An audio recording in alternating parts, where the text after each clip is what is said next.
दिल्ली शराब नीति से जुड़े सीबीआई केस में मुख्यमंत्री अरविंद केजरीवाल को भाई जमानत मिल गई। केजरीवाल 177 दिन के बाद जेल से बाहर आएंगे।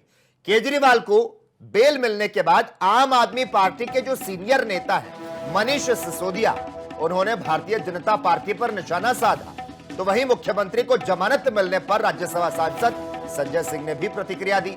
तो वहीं जमानत पर आप सांसद राघव चड्ढा और आरजेडी सांसद मनोज झा ने भी बयान दिए। तो रिहाई पर आम आदमी पार्टी के नेताओं ने क्या कुछ कहा, आपको सुनाते हैं। जनता पार्टी को अब शर्म आनी चाहिए और भारतीय जनता पार्टी को देश से माफी मांगनी चाहिए इस चीज के लिए।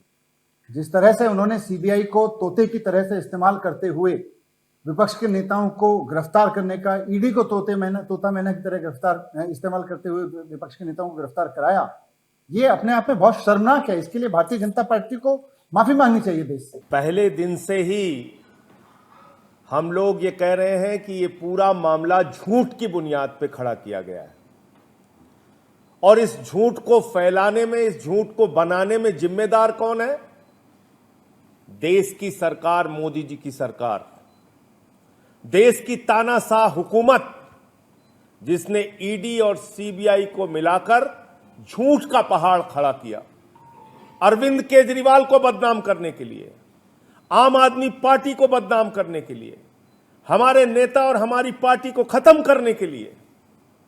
लेकिन आज मनीष सिसोदिया जी की रिहाई, उसके बाद बाकी सारे लोगों की रिहाई और अब हमारे पार्टी के मुखिया अरविंद केजरीवाल जी की रिहाई ने यह साबित कर दिया है कि भारतीय जनता पार्टी के झूठ का पहाड़ ध्वस्त हो चुका है।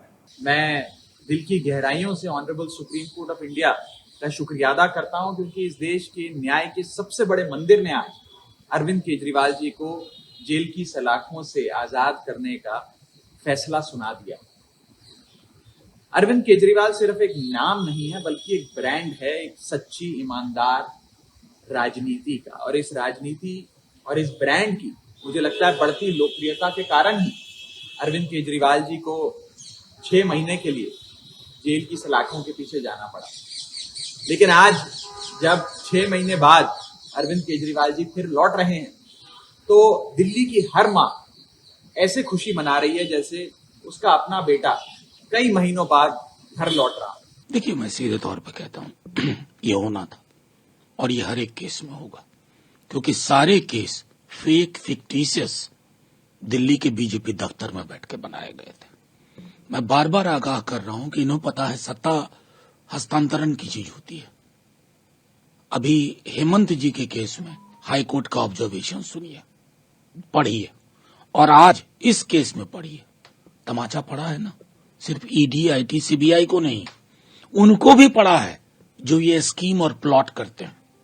तो एक संदेश तो साफ गया है, बाज आइए, क्योंकि कल को जब आप सत्ता में नहीं होंगे, ये एजेंसीज आपके दरवाजे पे भी दस्तक देगी।